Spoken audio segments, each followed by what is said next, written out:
Ito po ang garapa para po sa lahat pangkalatan.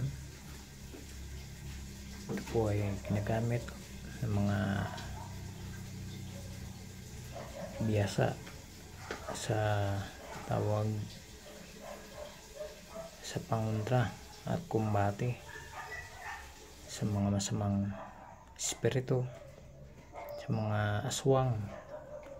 Bumubula po ito pag merong kalaban o aswang sa paligid. At ito pangontra din ito sa barang o kulam.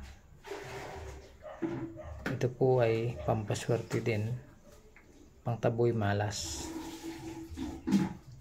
Ang kamay ng tagupaypay ay may kakayahan din na sa pagtaboy sa mga masamang elemento, masamang espiritu.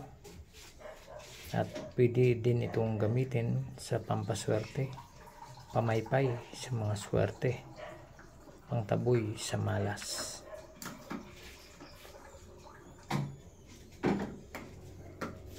Ito po ay napaka-epektibong gamit.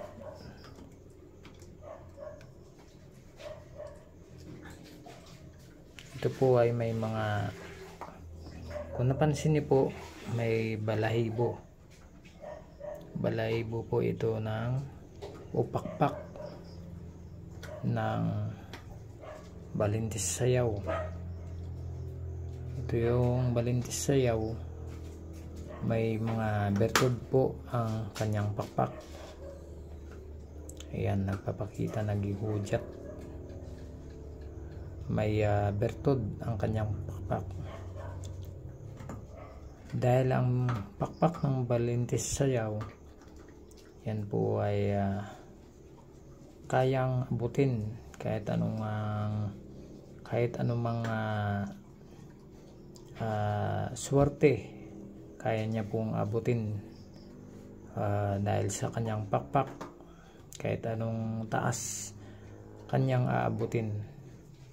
Gaya din yan yung swerte. Pag may swerte ka, maaabot nyo yan dahil may pakpak ito ng balintis sayaw.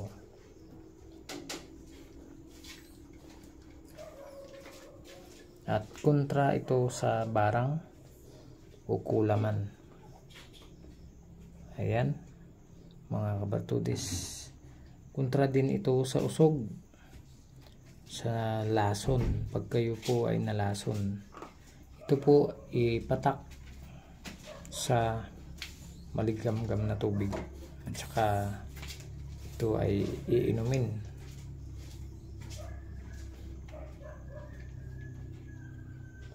Meron santuara, may blue alum, diamante negra at iba pang dignum na kahoy. Merong bato umo at may dasal. Ihip lang po ito sa langis para manatili ang kanyang bisa. Ayan mga kabartudis, yan lang po ang aking ibabahagi sa inyo ng kalaman tungkol sa mga garapa na gawa ng kalikasan. Shoutout na lang po sa lahat. Magandang gabi. Paalam and God bless sa inyong lahat.